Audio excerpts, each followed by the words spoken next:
حضرت عمر رضی اللہ تعالیٰ عنہ روایت کرتے ہیں کہ زید بن سعانہ نامی ایک یہودی تھا جس کو حضور نے قرض دینا تھا۔ آقا کریم علیہ الصلوۃ والسلام دو جہاں کے مالک ہیں، لیکن حضور کا فقر اختیاری تھا۔ آقا کریم علیہ السلام کے گھر میں بسا اوقات کتنے دن چولہا نہیں جلا کرتا تھا۔ حضور ادھار لے کر کے لوگوں کی مصیبتوں کو بھی دور کرتے، اور گھر کا چولہا بھی بعض اوقات ادھار لے کے گرم کرنا پڑتا۔ اعلیٰ حضرت فرماتے ہیں مال کے کونین ہیں گو پاس کچھ رکھتے نہیں، دو جہاں کی نعمتیں ہیں ان کے خالی ہاتھ میں۔ تو کہتے ہیں کہ ایک دن حضور علیہ السلام کی خدمت میں ایک شخص حاضر ہوا جس کا نام زید بن سعانہ ہے اور یہودی ہے، اور اس نے حضور علیہ السلام سے قرض کا تقاضا کیا، لیکن تقاضا اتنے سخت انداز سے کیا کہ اس نے حضور علیہ السلام کی قمیص کو پکڑ کے کھینچا بھی۔ تو حضرت عمر رضی اللہ تعالیٰ عنہ نے جب دیکھا تو بڑے گھور کے اس کی جانب دیکھا اور اس کو پیچھے ہٹاتے ہوئے کہا کہ تجھے شرم نہیں آ رہی کہ اللہ کے رسول کے ساتھ کیسے سلوک کر رہا ہے اور میں تیرے سامنے موجود ہوں؟ تو حضرت نبی رحمت صلی اللہ علیہ وسلم نے حضرت عمر کو کہا عمر مجھے تجھ سے اس بات کی توقع نہیں تھی۔ ذرا غور کیجئے حضور علیہ السلام کی اس سیرت کے انداز کو۔ ایک شخص آ رہا ہے اور حضور سے سختی کر رہا ہے، ابھی حضور کو قرض لٹانے کی جو تاریخ ہے اس میں بھی 4 دن باقی رہتے ہیں، اور وہ ناجائز سختی کر رہا ہے۔ حضرت عمر رضی اللہ تعالیٰ عنہ نے جب اس کو گھورا اور سختی کی تو حضور علیہ السلام نے فرمایا عمر مجھے تیرے سے اس بات کی توقع نہیں تھی، تمہارا کام تو یہ تھا کہ مجھے حسن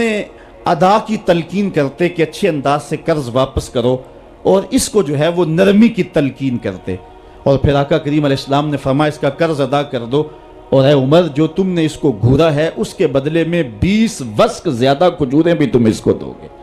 تو زید بن سعانہ نے جب حضور علیہ السلام کی اس سیرت اور اس کردار کو دیکھا، اور حضرت عمر رضی اللہ تعالیٰ عنہ 20 وسق اس کو کھجوریں دے رہے تھے، تو اس نے حضرت عمر کو بتایا کہ میں یہودی ہوں اور میں نے تورات کے اندر نبی آخر الزماں کی شان اور عظمتوں کے بیان کو پڑھا ہے، یہ بات ابھی رہ گئی تھی، باقی ساری نشانیاں میں نے حضور میں دیکھ لی تھی، اب یہ نشانی رہ گئی تھی، آج میں نے یہ بھی دیکھ لی۔ اور پھر وہ حضور کی خدمت میں حاضر ہو کر اسلام کے دائرے میں داخل ہو کر حضور کا عبدی غلام بن۔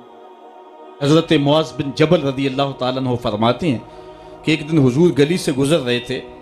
اور میں ایک جانور کی کھال اتار رہا تھا، اور مجھے کھال اتارنے کا طریقہ نہیں تھا، مجبوراً مجھے کھال اتارنا پڑی۔ تو حضور گزرے تو مجھے دیکھا کہ معاذ بن جبل کو کھال اتارنا نہیں آ رہی، تو حضور رک گئے اور آقا کریم نے فرمایا معاذ ٹھہرو ذرا میں تمہیں بتاتا ہوں کہ بکری کی کھال کیسے اتاری جاتی۔ اور آقا کریم آگے بڑھے اور حضور نے خود جو ہے وہ کھال اتاری، اور پھر مجھے فرمایا معاذ ایسے کھال اتارا کرتے ہیں۔ آج ہم اپنے بڑے پن کو اور اپنی عظمت کو اس انداز سے لوگوں کے سامنے رکھنا چاہتے ہیں کہ ہم جو ہے وہ ٹشو کا ایک ٹکڑا بھی نہیں پکڑ سکتے، اور وہ بھی پکڑانے کے لیے ہمارے پاس ایک خادم موجود ہوتا ہے۔ لیکن آقا کریم علیہ السلام کی زندگی اور حضور علیہ السلام کی سیرت کی سادگی کا حسن اور جمال یہ ہے کہ حضور اپنے کپڑوں کو خود مرمت کر لیتے ہیں اور اپنے دیگر کام خود کرتے ہیں اور بطیب خاطر کرتے ہیں، اور اس میں کوئی چیز اپنے لیے شرمندگی کی محسوس نہیں کرتے ہیں۔ حضرت حسن رضی اللہ تعالی عنہ حضور علیہ السلام کے نواسے بھی ہیں اور آقا کریم علیہ السلام کی صحابیت کا شرف بھی پایا ہے۔ کہتے ہیں کہ کانا یجلس علی الارض، حضور علیہ السلام کی سیرت یہ ہے کہ حضور زمین پہ بیٹھ جاتے تھے، زمین پر بیٹھنے میں حضور شرمندگی محسوس نہیں کیا کرتے تھے، اس کو اپنے سٹیٹس کے خلاف نہیں سمجھا کرتے تھے، زمین کے اوپر حضور بیٹھ جایا کرتے تھے، اور فرماتے ہیں وَيَطْعَمُ، اور زمین کے اوپر بیٹھ کر کے حضور علیہ السلام کھانا تناول فرمایا کرتے تھے۔ حضور کی عادت یہ تھی کہ آقا کریم جب بھی کھانا کھاتے تو حضور جھک کر کے کھانا کھاتے۔ فرماتے ہیں کہ میرے پاس ایک فرشتہ آیا جو کعبۃ اللہ کے صحن میں کھڑا تھا، اور اس کی کمر کعبۃ اللہ کی چھت کے برابر تھی، اتنا اس کا قد تھا، اور اس نے مجھے کہا کہ آپ اگر چاہیں تو آپ کو نبی اور بادشاہ بنا دیتے ہیں، اور آپ اگر چاہیں تو آپ کو عبد اور نبی بناتے ہیں۔ تو فرماتے ہیں کہ میں نے جبریل کو دیکھا، اور جبریل مجھے اشارے سے تواضع کا حکم دے رہے ہیں، تو میں نے عرض کی کہ میں نبی اور عبد بننا چاہتا ہوں۔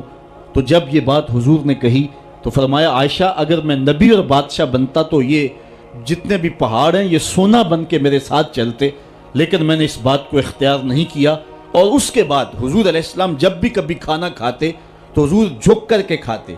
جس طرح مالک کی دہلیز سے خیرات ملتی ہے اور کوئی خادم اس کو جو ہے وہ شکرانے کے طور پہ جو ہے وہ انتہائی عجز کے ساتھ کھاتا ہے، ساری زندگی حضور نے کھاتے اور پیتے ہوئے تکیہ نہیں لگایا، ہاتھ میں پلیٹ پکڑ کے اکڑ کے یا ٹہل کر کے یا جو ہے وہ بالکل سیدھے ہو کے نہیں، تھوڑا سا جھک کر کے بغیر تکیے کے حضور علیہ السلام کھانا کھانا پسند فرمایا کرتے تھے، اور فرماتے میں اس طرح کھاتا ہوں جس طرح بندے کھاتے ہیں، اور میں اس طرح بیٹھتا ہوں جس طرح اس کے عبد اور اس کے بندے بیٹھتے ہیں۔ یہ حضور علیہ السلام کا طریقہ ہے۔ ایک دن آقا کریم علیہ السلام ایک چٹان کے اوپر بیٹھے تھے اور حضور علیہ السلام قدید کھا رہے تھے۔ یہ خشک گوشت جو کر کے اس کو بعد میں جب پکایا جاتا ہے تو اس کو قدید کہتے ہیں، یا سرید تھی، حضور کھا رہے تھے۔ تو ایک خاتون وہ گزری اور اس کے بارے میں اہل علم کہتے ہیں کہ وہ بڑی زبان دراز تھی اور وہ مردوں کو بھی ایسی ایسی باتیں کرتی کہ لوگ جو ہے وہ اس کی شر سے بچا کرتے تھے۔ تو اس نے کہا کہ آپ تو ایسے کھا رہے ہیں جس طرح کے عبد کھاتے ہیں۔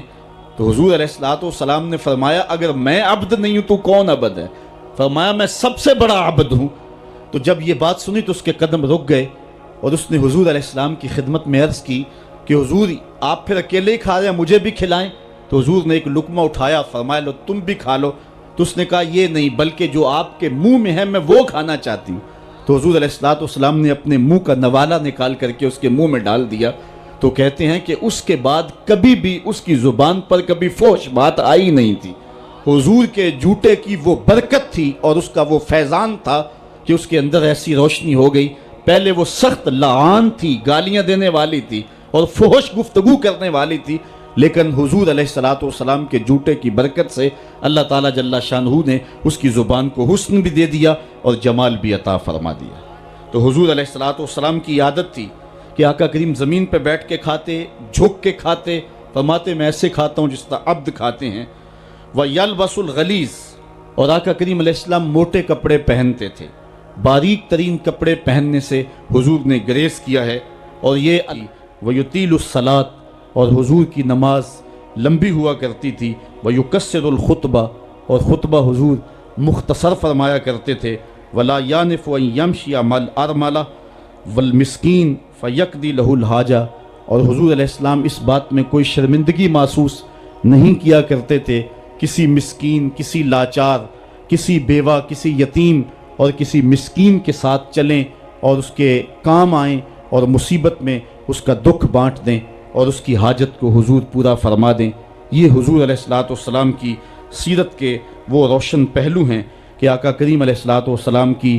سیرت زمانے کے سامنے ایسا نور بانٹتی ہے، ایسے اجالے پھیلاتی ہے۔ ایک شخص نے حضور علیہ السلام سے وعدہ کیا کہ آپ یہاں رکیں اور میں ابھی آتا ہوں، تو آقا کریم علیہ السلام اس کے انتظار میں وہاں رکے۔